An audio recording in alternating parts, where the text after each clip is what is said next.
separar do teu amor, Jesus. Aqui eu vim agradecer.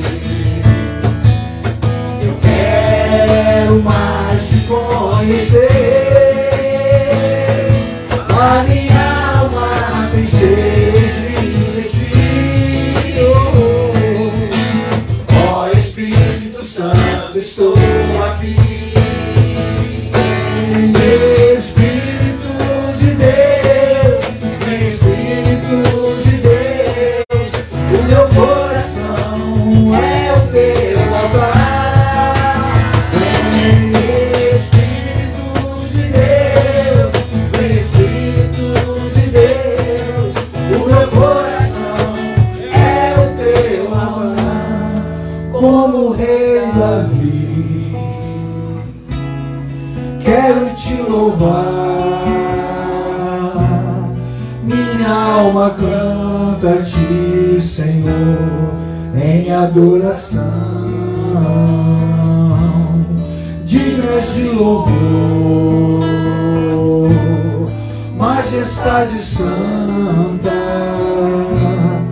Meu prazer é te dizer: te amo, ó Senhor. A ti pertence a minha vida, a honra, a glória e a adoração. És Rei dos Reis, soberano, a minha salvação. A ti pertence a minha vida, a honra, a glória e a adoração. És Rei dos Reis, soberano. Amém. Agora é teu, todo mundo. É teu meu coração, é teu meu coração, é teu meu coração, Jesus. O meu coração é teu meu coração, é teu meu coração, Jesus. Levanta a sua mão e diga: é teu meu coração, é teu meu coração, é teu meu coração, Jesus. Lucas 24, a partir do verso 13, nós vamos ler uma porção boa aí do Evangelho de Lucas sobre esse episódio que acontece e que Lucas narra. Então todos abriram seus aplicativos. Vamos lá, vamos para a leitura. E eis que no mesmo dia iam dois deles para uma aldeia que distava de Jerusalém 60 estádios, cujo nome era Emaús. E iam falando entre si de tudo aquilo que havia sucedido. E aconteceu que, indo eles falando entre si e fazendo perguntas um ao outro, o mesmo Jesus se aproximou e ia com eles. Mas os olhos deles estavam como que fechados para que o não conhecessem, e ele lhes disse: que palavras são essas? Que caminhando trocais entre vós, e por que estáis tristes? E respondendo um, cujo nome era Cleopas, disse-lhe: és tu o único peregrino em Jerusalém, que não sabes as coisas que nela têm sucedido nestes dias? E ele lhes perguntou: quais? E eles lhe disseram: as que dizem respeito a Jesus de Nazaré, que foi homem profeta, poderoso em palavras e obras diante de Deus e de todo o povo, e como os principais sacerdotes e os nossos príncipes o entregaram à condenação de morte e o crucificaram. E nós esperávamos que fosse ele que remisse a Israel, mas agora, sobre tudo isso, é já hoje o terceiro dia desde que essas coisas aconteceram. É verdade que também algumas mulheres dentre nós nos maravilharam, as quais de madrugada foram ao sepulcro e, não achando o seu corpo, voltaram dizendo que também tinham visto uma visão de anjos que dizem que ele vive. E alguns dos que estavam conosco foram ao sepulcro e acharam ser assim como as mulheres haviam dito. Porém, a ele não o viram.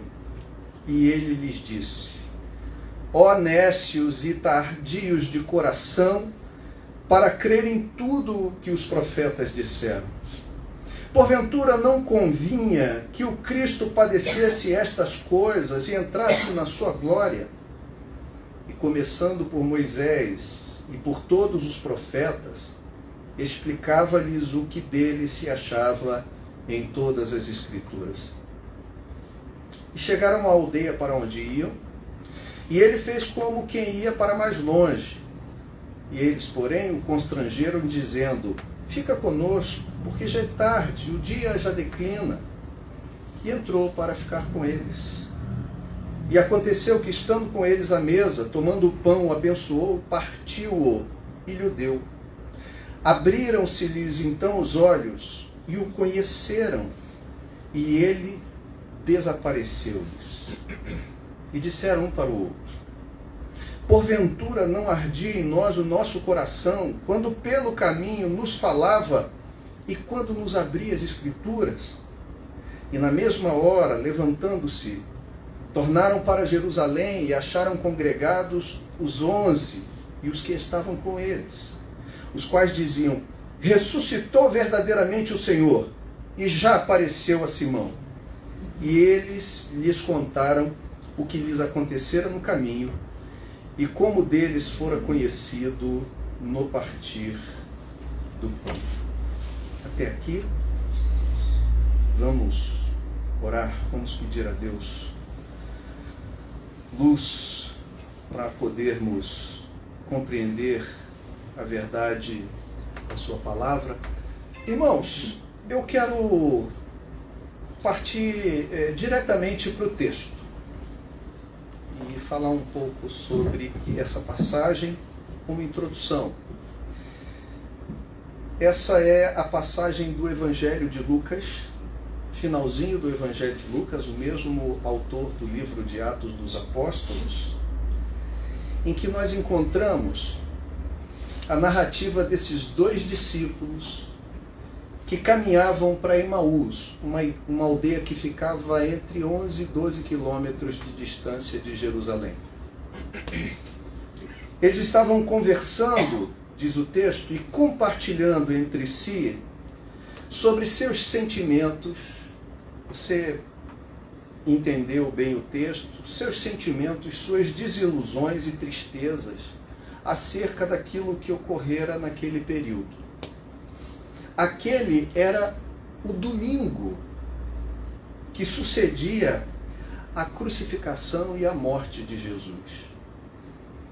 E eles estavam ali, então, dois homens cujas esperanças haviam acabado de falecer 3 dias atrás, naquela sexta-feira, por volta das 15 horas, quando Jesus dá o seu último suspiro naquela cruz. Eles se encontravam naquela conversa, naquele caminho, naquela caminhada, desiludidos, tristes e desanimados. E o texto diz que se depararam com a pergunta de um camarada desconhecido que apareceu no meio do caminho, junto deles, ao qual eles não reconheceram no primeiro momento ser Jesus, que lhes pergunta da seguinte maneira: que palavras são estas que caminhando trocais entre vós?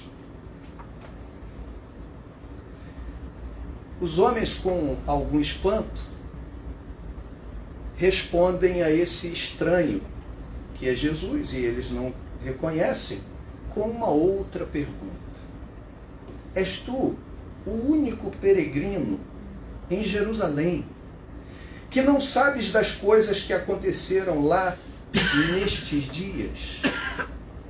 Em outras palavras, o que esses homens perguntaram a esse desconhecido foi: és tu o único homem em Jerusalém que não sofreu o impacto dos últimos acontecimentos? Em outras palavras ainda, eu diria, esses homens perguntam a Jesus sem saber que é Jesus: és tu o único que não sabes das últimas notícias? Para a gente entender bem o porquê dessa desilusão, dessa tristeza, desse desânimo no coração daqueles homens, é preciso a gente entender um pouquinho o pano de fundo que está por detrás das suas palavras. Eu diria para você que aqueles acontecimentos significavam muito para a vida daqueles homens, e não somente daqueles homens, mas de muitos discípulos e de muitas pessoas que tinham uma expectativa em Jesus. Em primeiro lugar, a gente precisa entender que, do ponto de vista político, social e econômico, parece até que nada mudou tanto assim, né? A morte de Jesus representava a morte de um sonho nacionalista de liberdade, independência, segundo o que eles mesmos disseram. Quando Jesus diz: quais notícias, quais últimos acontecimentos, eles então vão tecer o comentário de que as autoridades religiosas de Israel haviam matado Jesus de Nazaré, homem poderoso em palavras e obras, diante de Deus e de todo o povo. E eles concluem em verso 21 dizendo: ora, e nós esperávamos que fosse ele quem remisse ou redimisse a Israel. O que havia ali no coração daqueles homens é aquilo que na teologia a gente vai chamar de esperança messiânica. O que havia em seus corações? Como judeu da época, eles aguardavam a vinda do Messias. Só que, ainda como os judeus aguardam, um Messias que não seria simplesmente e nem principalmente alguém que viesse novamente a estabelecer um governo teocrático sobre Israel, uma lei religiosa. Não. Sobretudo alguém que fosse um libertador político. E quando esses homens dizem para Jesus, sem saber que é Jesus, nós achávamos que fosse ele quem remisse Israel, eles estão dizendo para ele que eles achavam que este descendente da casa de Davi, que haveria de reinar sobre todo Israel, significava dizer que aquele que descendente do único rei que no período do seu reinado, Davi, conquistou todo o território da promessa, porque quando Deus permite estabelecer a monarquia em Israel, Saul é o primeiro rei, mas no reinado de Saul, cerca de 40 anos do reinado de Saul, não houve a possibilidade, 33 anos do reinado de Saul, 40 anos serão do reinado de Davi, não houve a possibilidade de Saul cumprir com a palavra de Deus da conquista de todo o território da promessa. Só em Davi o território foi totalmente conquistado, por meio de muita guerra. Você lembra disso? Ele queria construir o templo, mas Deus falou para ele que as mãos dele eram muito cheias de sangue, e seu filho Salomão vai herdar um tempo de paz conquistado por meio de muito sangue derramado por seu pai Davi. Então, na mentalidade do judeu da época, a esperança messiânica é que o Messias vem para estabelecer um governo terreno de Israel. Quando aqueles homens estão desanimados e entristecidos e dizem: ora, nós esperamos que fosse ele quem redimisse Israel, eles estão dizendo, em outras palavras, que aquele que nos livraria do jugo do Império Romano naquele momento em que Israel, depois do período de Malaquias, vai ser subjugado por várias potências mundiais. Ele vai ser subjugado pelos gregos. Depois que ele é subjugado pelos gregos, ele vai ser subjugado por uma disputa entre outras famílias ou outras linhagens dentro do mundo grego. Vai ser dominado por um período pelos Ptolomeus, depois pelos Seleucidas, por fim vai ser dominado pelo Império Romano. Depois desse tempo, Israel vai demorar muito tempo. Na verdade, em 1948 agora, é que ele se tornou nação de novo, mas até então ficou subjugado desde o período de Malaquias, posterior a Malaquias. Vai ficar Israel sendo subjugado a vários impérios e a vários governos. Então, quando eles dizem, nós esperávamos que fosse ele quem redimisse Israel, eles estão dizendo que a morte de Jesus é a morte daquele que havia despertado um sentimento patriótico e uma esperança adormecida no coração de um povo que outrora, tão glamuroso, agora se encontrava debaixo da opressão e do jugo do Império Romano. Mas não só isso. Eu penso que quando eles dizem aquele Jesus poderoso em palavras e obras, eles estão também falando que há um aspecto emocional, um aspecto subjetivo.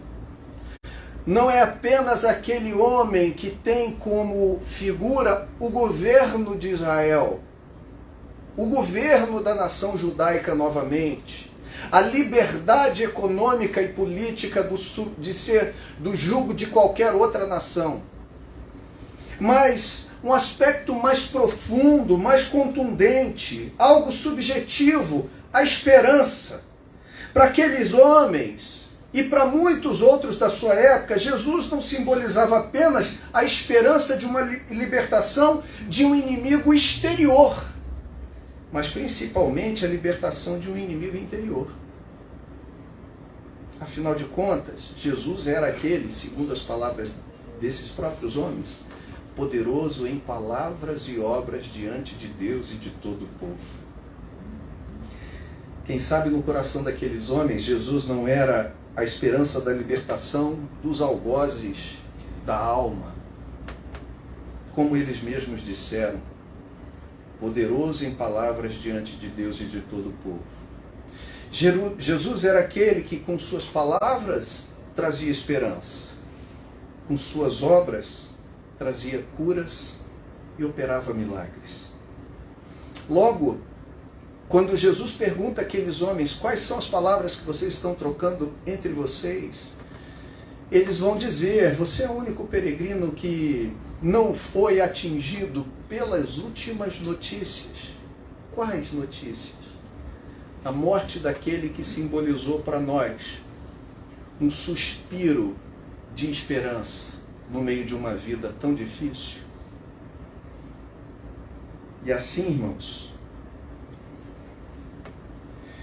como outras pessoas ao longo da vida e ministério de Jesus, estes homens haviam experimentado do refrigério, consolo, esperança e amor do seu mestre, enquanto esse estivera com eles. Mas agora o que lhes restava? O que lhes restava depois dos últimos acontecimentos? A total falta de perspectiva, esperança, e a única perspectiva deles, na verdade, era de que a esperança havia morrido. Era assim que eles se encontravam. Só que essas não eram, de fato, as últimas notícias. Essas eram as últimas notícias que eles julgavam ser. Aqueles homens julgavam que aquele tinha sido o ponto final da história.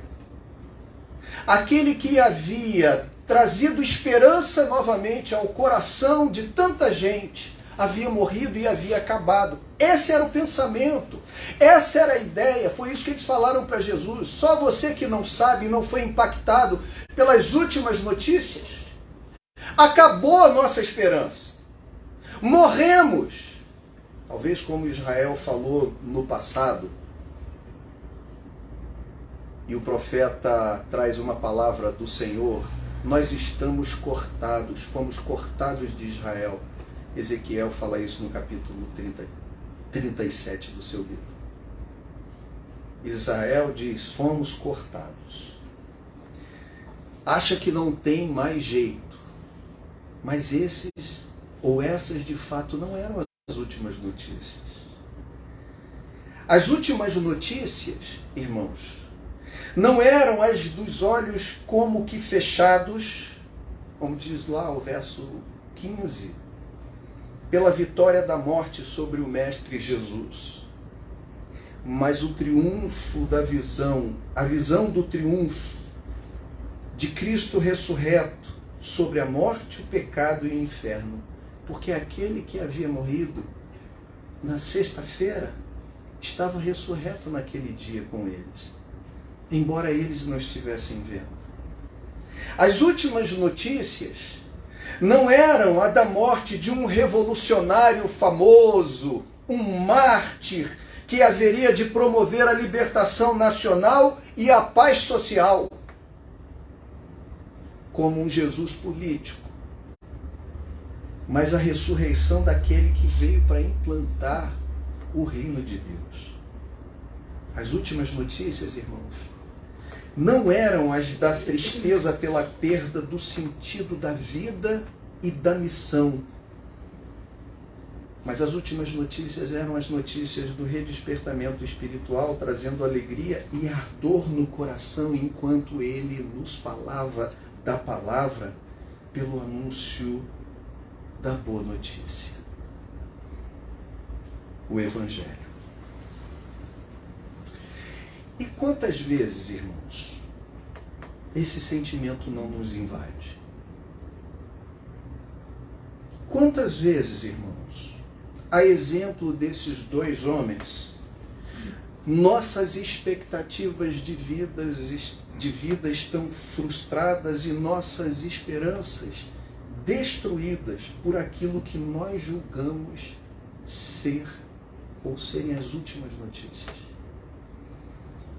Quantas vezes não somos nós que estamos assim, a exemplo daqueles dois homens no caminho de Emaús, sofrendo, tristes, desanimados, deprimidos, desesperançosos por causa do curso que parece tomar a nossa história, a nossa vida e a nossa história devido aos últimos acontecimentos? Quantas vezes, irmãos, a depressão quer nos assaltar o coração devido às circunstâncias em que estamos vivendo por causa das últimas notícias? Quantos, irmãos, quando chegam ao extremo da sua angústia diante das últimas notícias, não desesperam de suas próprias vidas e alguns, infelizmente, acabam dando cabo da própria vida? Quantas vezes, irmãos, o inimigo, os homens, os sentimentos e as circunstâncias não nos fecham a visão para a esperança e a verdade, nos impedindo de vislumbrarmos o caminho da vida que está diante de nossos olhos, querendo nos destruir, nos sufocando com a pergunta: és tu o único que não sabes das últimas notícias? Não é assim? Eu tenho um tio que ele diz que notícia ruim anda rápido. Ele diz mais. Ele diz que notícia ruim geralmente nunca vem sozinha, sempre vem acompanhada. Eu diria nessa noite, na maioria das vezes, as últimas notícias não são boas notícias. Quantas vezes a gente não sofre porque as últimas notícias que recebemos e que empacamos nelas são notícias de desesperança para a nossa vida.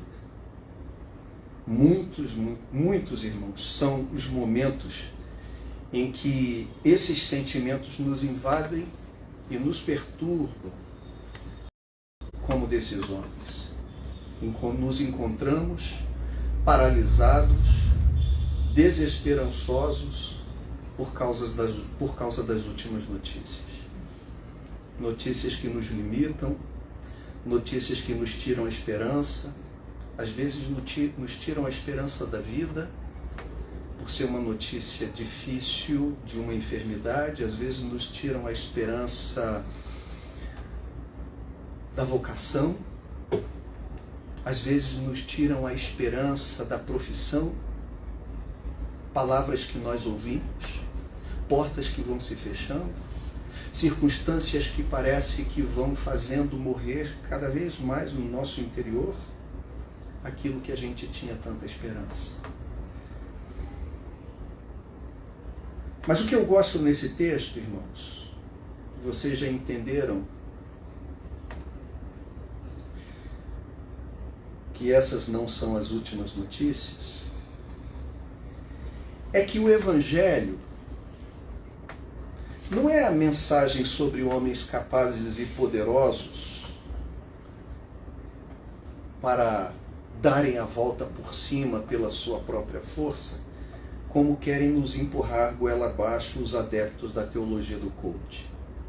Porque por melhor e mais forte que você seja, e que eu seja, e que a gente se estruture na vida, quantas são as adversidades que a gente não tem, por mais possibilidade, por mais que a gente deseje, a capacidade de dar a volta por cima. Ou mesmo, irmãos, que tudo pode mudar pelo poder da sua autossugestão mental e oral. Palavras positivas que você mesmo possa trazer ao ponto de mudar as circunstâncias externas. Não, irmãos. O Evangelho não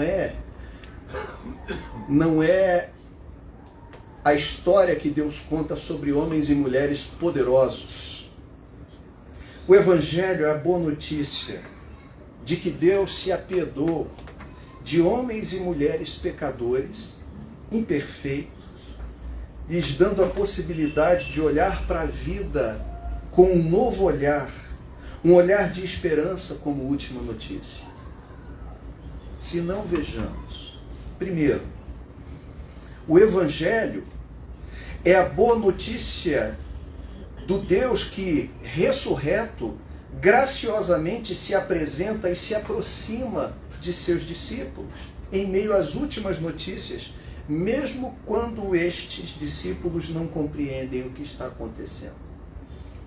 Ora, eles estão entristecidos, eles estão desanimados, eles estão sem esperança, eles estão naquele caminho trocando essas tristezas e potencializando e aumentando uma tristeza do outro, talvez buscando consolo, mas aquilo que a gente conhece muito bem, quando tem duas pessoas tristes, se torna muito mais difícil que um consiga tirar o outro dali. Muitas vezes a gente reverbera a insatisfação do outro e aquilo vai tomando um vulto maior, a tristeza é grande. Talvez a gente pudesse pensar assim, como é que eles vão sair desse buraco? Mas eles não têm como sair desse buraco. Contudo, a mensagem do Evangelho não é de homens poderosos para saírem sozinhos do buraco, mas de um Deus que, ressurreto, de forma graciosa, se aproxima de quem está sem esperança devido às últimas notícias. De quem sequer compreende o que está acontecendo. A mensagem do Evangelho é de um Deus que vem a nós antes de nós irmos a Ele. A mensagem do Evangelho é a mensagem de um Deus que pegou a você e a mim no momento em que nós estávamos na vida indo para o caminho de Emaús. Pelo caminho de Emaús. Pensa na sua história. Eu não sei dizer se todos que estão aqui são cristãos, que têm uma experiência de conversão com Cristo, uma experiência, como diz o Leclerc, existencial com Cristo. Eu não sei.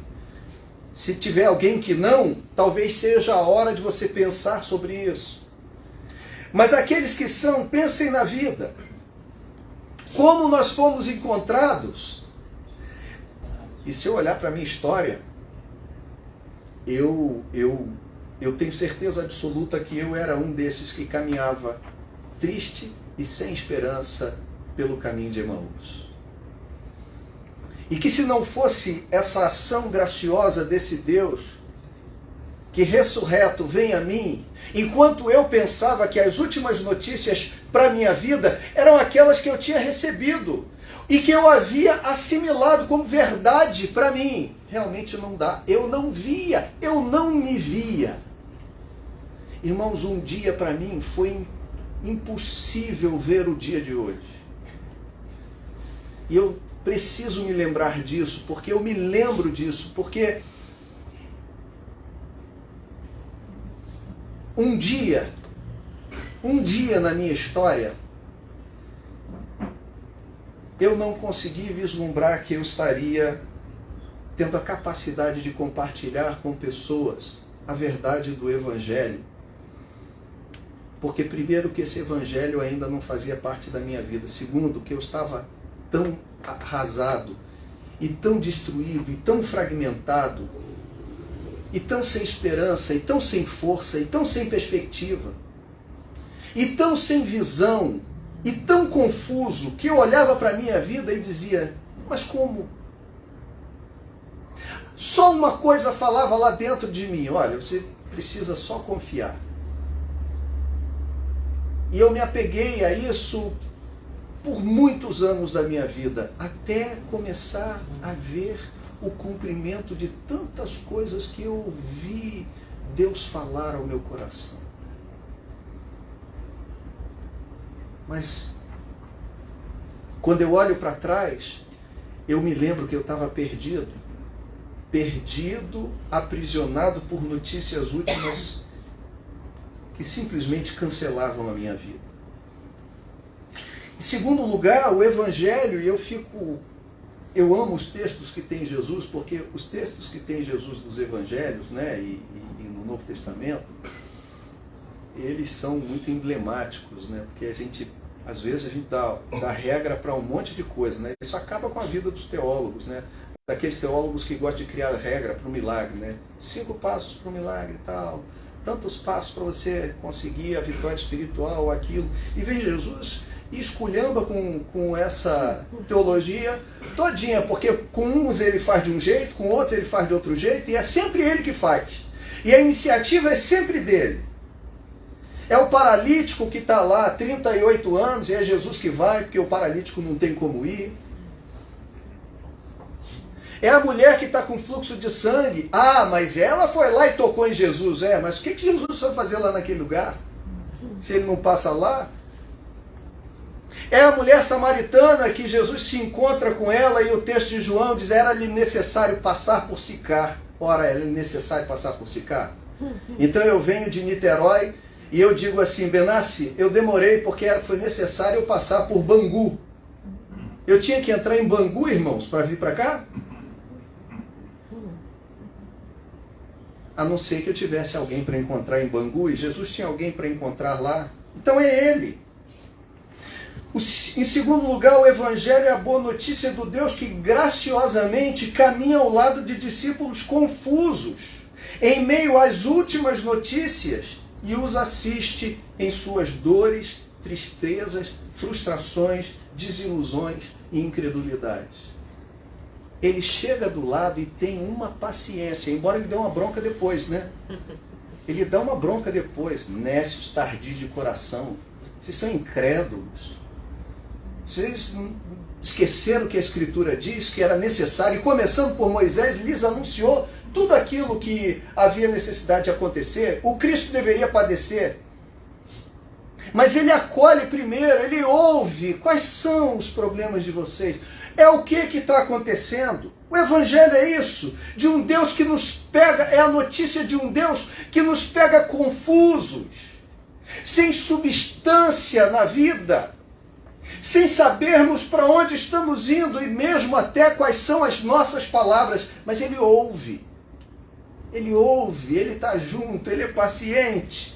E em meio a essas notícias, de forma graciosa, ele nos assiste em nossas dores, tristezas, frustrações, desilusões e incredulidades, porque os discípulos ainda dizem assim, e tem umas mulheres do nosso meio que disseram que foram lá e não tinha ninguém no sepulcro. Teve um outro pessoal também que falou que ele ressuscitou, mas ninguém viu.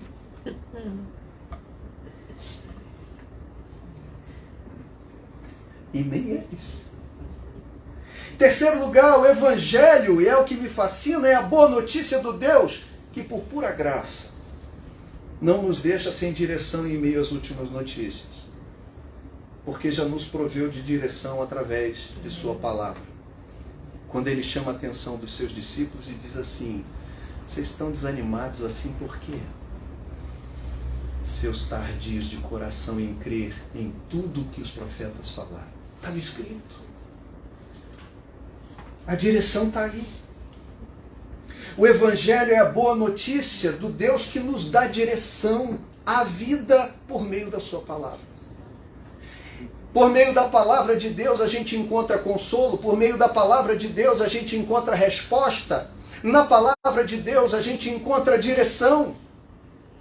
Está ali, leia. E quantas vezes, nos momentos mais difíceis da minha vida, e quando eu estou falando de momentos difíceis, eu estou bem saudosista esses dias, porque eu falei sobre isso lá na minha igreja também, na semana passada, né, Lê? Não sei porquê, mas de vez em quando ataca esses negócios, tem que lembrar do que aconteceu comigo.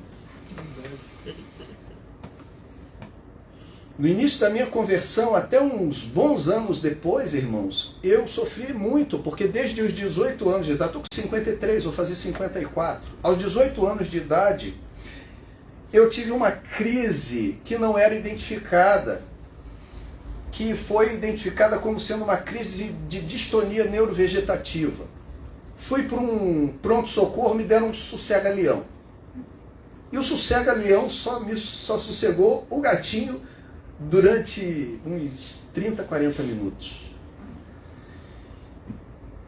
Eu chorava, eu me tremia, eu estava angustiado, uma angústia de morte, muito entristecido e confuso.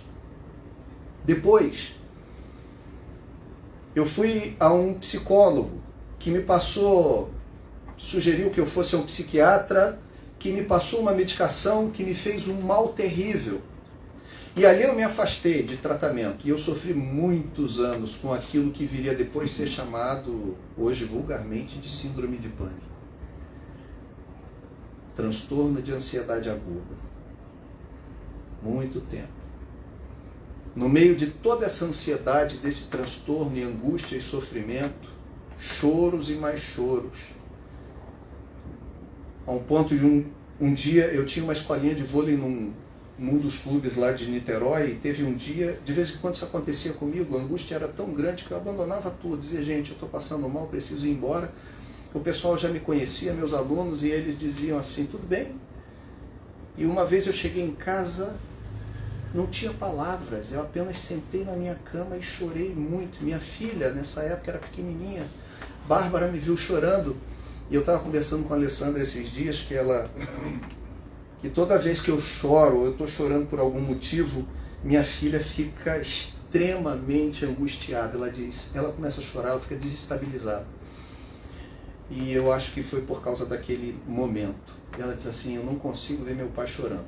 Porque era um choro de uma tristeza que eu não sabia de onde vinha, nem por que vinha. E eu não tinha resposta, e eu não sabia dar conta daquilo. Eu sofria. E eu me converti nessa época. E nessa época que eu me converti, eu tive pastores que me amaram, que me apoiaram, e que, antevendo aquilo que Deus estava por fazer na minha vida, muitas vezes traziam palavras de ânimo sobre mim, e eram palavras verdadeiras da parte de Deus, mas era muito difícil acreditar quando alguém botava a mão sobre mim e dizia: olha, Deus tem um plano na sua vida, você ainda vai ser um ministro, isso vai acontecer na sua vida. E eu olhava e falava assim: mas como Deus vai fazer isso por meio de alguém que não tem a menor estrutura emocional? Eu estou aqui chorando por nada. Quantas vezes eu cheguei na igreja e fazia o louvor, e arrumava som, eu arrumava cabo, eu ligava o som, eu fazia as coisas todas, chegava lá para tocar, e eu estava de pé, tocando aquela música, mas ao mesmo tempo em que eu tocava, ministrava o louvor, eu estava pensando comigo mesmo: Senhor, me ajuda, se eu fechar o olho eu vou cair. Eu estou tonto, zumbido no ouvido, tonteira, o coração palpitando. Saía muitas vezes da igreja, ia direto no posto de saúde, a pressão estava altíssima. Eu tinha sido atleta, era um rapaz novo ainda naquela época, 20 e poucos anos de idade. Mas naquela época, né, irmão, se conhecia pouco também sobre essa enfermidade. A gente sofria muito, ainda se sofre muito com essa enfermidade, com transtorno de ansiedade, com depressão, com síndrome do pânico. Mas a época em que se conhecia pouco, mais de 30 anos atrás, teve um tempo na minha vida, portanto, que eu não conseguia enxergar. Para mim, a última notícia era que eu não sei o que aconteceria com a minha vida. Possivelmente a mesma coisa que aconteceu com meu irmão. E eu não tinha esperança. Mas o Evangelho não é sobre mim. Não é sobre você. Não é sobre as nossas capacidades. Não é sobre a nossa destreza. É sobre um Deus que vela sobre a sua palavra e cumpre as suas promessas. O Evangelho é a boa notícia do Deus que por pura graça não nos deixa sem direção e em meio às últimas notícias nos provê direção por meio da sua palavra. Muitas vezes eu anotei, eu falei isso no domingo passado lá na igreja, mas não preguei nesse mesmo texto não. Essa minha Bíblia aqui é a Bíblia bonita que eu trago para vocês, né? Porque a minha Bíblia de verdade, ela é bem velhinha. Ela tem todo o tempo que eu tenho de conversão, me converti aos 26 anos de idade. É uma Bíblia Thompson de capa azul, o que sobrou da capa dela. Com as páginas bem gastas, bem rabiscada e escrita. E escrita porque muitas vezes eu tive a necessidade de marcar textos que eu tinha a certeza e a convicção de que Deus estava falando ao meu coração e eu precisava me lembrar deles, e eu precisaria me lembrar deles por longos anos. E me lembrei, e anotei aquelas datas. E por muitas vezes olhei aqueles textos dizendo, Senhor, isso só acontecerá se o Senhor fizer. E hoje, quando às vezes eu me pego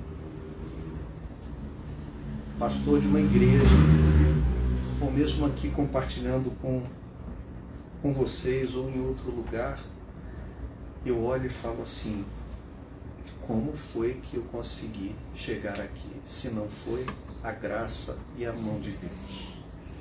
O Evangelho, irmãos, é a boa notícia do Deus que graciosamente, por meio da mesa da comunhão, no seu corpo e sangue, nos abre os olhos espirituais para uma nova e viva esperança, para a verdadeira última notícia.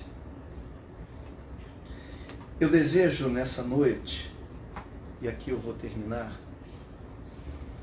que esta palavra repartida com você possa de alguma maneira também abrir os seus olhos, a fim de que você e eu possamos ver que as últimas notícias nunca serão aquelas que o inimigo der, que os homens derem, ou mesmo que as circunstâncias mostrarem acerca do desenrolar da sua história. Que a gente possa se lembrar que Jesus Cristo não é um ator coadjuvante na história humana. Ele é o próprio Deus encarnado, autor e consumador de todas as coisas. E Ele sempre é e será aquele que dá as últimas notícias. Que você tenha esperança no seu coração. Que você tenha certeza absoluta. Pode ser meio piegas o que vou falar, que Deus pega o ponto final e puxa uma vírgula. Mas é isso. Às vezes a gente acha na vida da gente que a gente já chegou ao final, que não tem mais jeito, que a história termina ali, que acabou a esperança. Mas quem dá a última notícia é Jesus. A última notícia não eram as notícias do que havia acontecido em Jerusalém. Eles não sabiam. Só souberam quando partiram do pão. os olhos foram abertos. As últimas notícias eram do Cristo ressurreto. O Senhor que cumpriu e cumprirá toda a sua palavra. Que você tenha esperança sobre a sua vida, irmão. Porque a boa notícia do Evangelho é superior às últimas notícias que você certamente ouviu na sua vida. E o Evangelho não fala do seu poder, nem da sua capacidade, nem da minha, graças a Deus. Fala da promessa, da palavra e da promessa de um Deus que tudo pode e que tudo pode. Teu amor me envolve,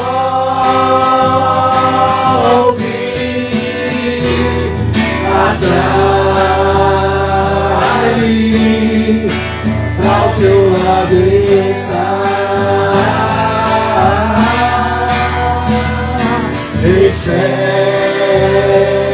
Excelente, estudo como águia, nas asas do Espírito, contigo voarei, no poder do teu amor.